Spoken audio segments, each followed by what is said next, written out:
На встрече звучали в основном вопросы общественного характера. Жительница новостройки по улице Романа Брянского интересуется строительством школы в 4-м микрорайоне. Ее сыну 5 лет. Важно уже сейчас знать, будет ли школа по соседству. Мы в настоящий момент и в этом году сдадим детский сад на 200 мест в 4-м микрорайоне. И там мы заранее строим котельную, которая будет рассчитана не только на детский сад, но и на школу, которую мы будем строить.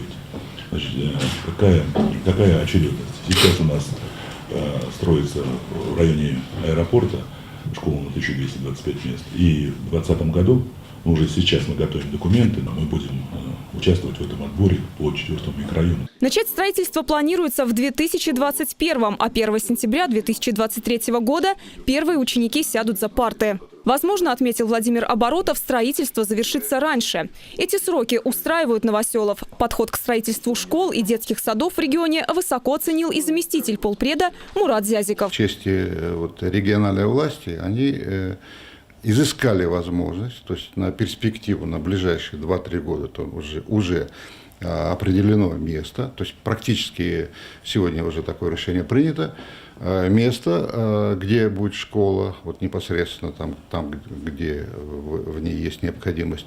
Дана команда уже проектно-сметную документацию готовить.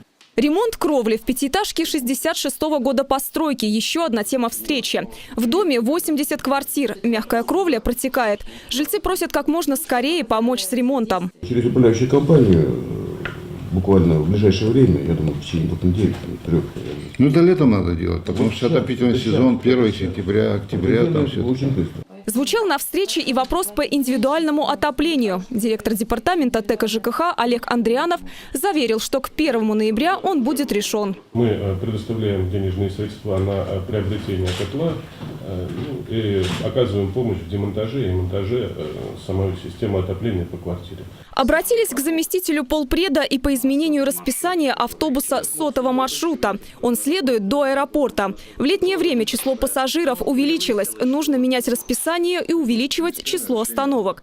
Решено, что к 1 августа расписание обновится. И очень отрадно, когда люди ставят такие коллективные вопросы. Вот там строительство дороги, школы. Ну и с учетом того, что это, по сути дела, сегодня такой праздничный день, 75-я годовщина. И несмотря на это, вот мы хотим сказать, что вопросы, которые там где-то не решены, то есть вот праздник он не затмил для власти, скажем, вопросы, которые ставят люди. И сегодня подтверждение тому, что мы многие вопросы нашли свое решение. Вот такая ситуация. Ну а праздник, конечно, это великий праздник. Это действительно Брянщина, она такая очень интересный субъект, очень интересная территория. Ну, самая большая ценность и самое большое богатство – это люди, которые здесь проживают.